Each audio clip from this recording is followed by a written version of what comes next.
Hey, I'm Caleb. And I'm Benjamin Robbins. And we know just how hard it is being a bachelor out on your own. Take, for example, Benjamin here. His fiancée is a full-time nursing student with no time to cook or clean for him. Hey, and look at Caleb. He can't even get a woman. Now, this lack of woman can result in some serious lack of sandwich, which means you're going to have to man up and learn how to make some tasty treats all by yourself. And that's why it's time for Cooking with Caleb. Mmmm.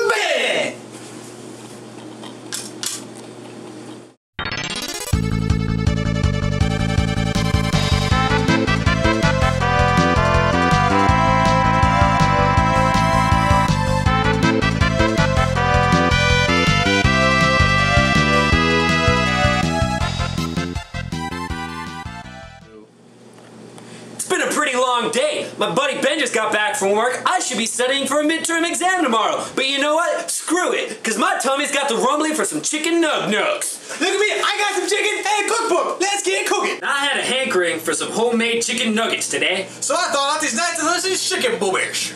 Now this is premium all-white mean chicken tatas. None of that pink goopy crap you see on the internet. Cameraman, zoom in on these chicken double Ds. Tasty.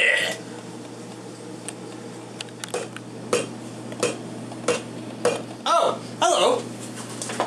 Alright, for those of you watching from home, you might only need to use one chicken boob.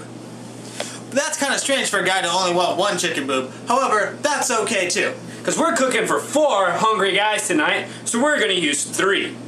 Some other essentials you might need is a sharp, clean cutting knife and a nice, clean cutting board. Make sure that's labeled meat to prevent salmonella. Because that's not ginger cuisine. Or cuisine. Now, it's always important to wash your hands, so you don't want viruses infecting your delicious treats. There's also bacteria, which isn't very tasty. Not good for you to ingest. Or for your tongue or your tummy.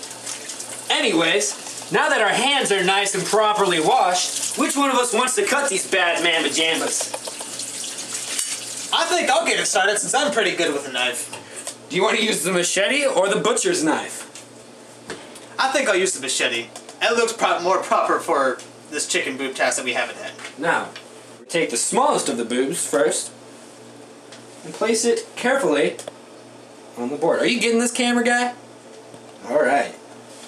Now we're going to cut it into small nugget-sized shapes. If you're a more ambitious chef, you might want to even cut it into different shaped nuggets. I thought a nugget-shaped nugget would be pretty great, or even better, a Caleb nugget. However, we don't have quite that level of skill, so we're going to go with typical nugget shapes. Look at him as he gracefully cuts those nuggets. A master with a blade. Look at how we're changing boobs and nuggets. This is going to be some good eating tonight. Now they don't all have to be the same shape. Notice how some of them are rather large and others are pretty petite. That's okay, it's just like people. Actually, correction, that's not okay. Because if you have different sizes, the smaller ones will burn and the other ones won't be cooked all the way through. And then you'll get what is also called salmonella. And that's not ginger cuisine. Or cuisine. I'm gonna cut my hand off. And remember to always wash your hands again after touching raw meat.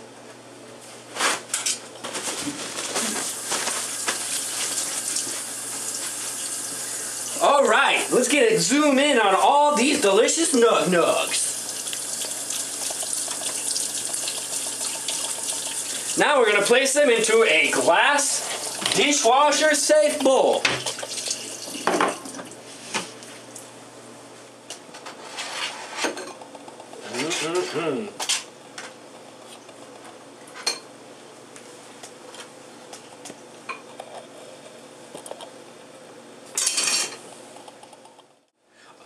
Now that our nuggets are nugget shapes, it's time to move on to the breading stage. However, we're poor college kids and we can't afford breading and or bread. So we need to use the next best thing and double up on our money while using communion crackers. Now these communion crackers are my communion crackers of choice. They're available at Walmart for a low, reasonable price, and they're lightly salted and delicious. Malto's lightly salted crackers for all your communion needs. Malto's lightly salted crackers for all your communion needs. The typical freezer bag that you can find at any grocery store. We're going to place the communion Jewish cracker into this freezer bag. Seal it shut, then simply roller pin it to death until it comes to a nice breading-like crummy consistency.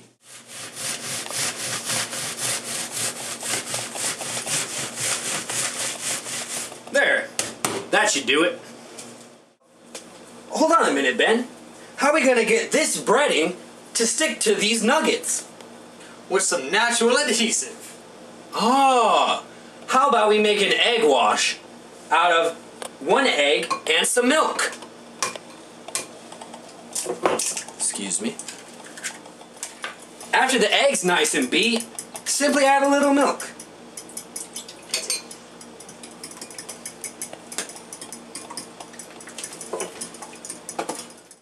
Make sure you fill your pan up with vegetable oil to about yay much. Now be careful whenever you're cooking with hot oil. It's very dangerous. Now what we're going to do is form an assembly line. What we're going to do is we're going to take the chicken, dip it in the egg sauce, cover it in the breading, and then we're going to throw it in the oil and let it fry.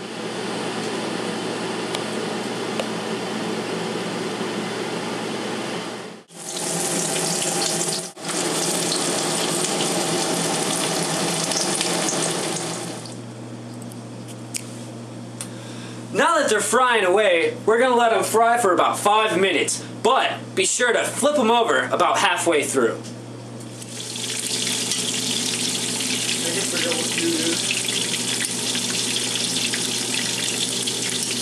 Now after they're delicious and golden brown, what you need to do is find a safe extracting tool and simply put them on a few sheets of paper towels on a plate to let the extra oil kind of soak up in those towels. Now some of them might look a little more brown to you, but the browner, the more crispy, the more delicious.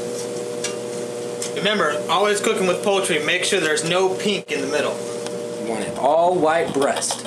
Alright, now I have to admit, they look so delicious that we already ate about 10 of these bad boys. But, for like, maybe $3 altogether, we got enough food to feed me. And me!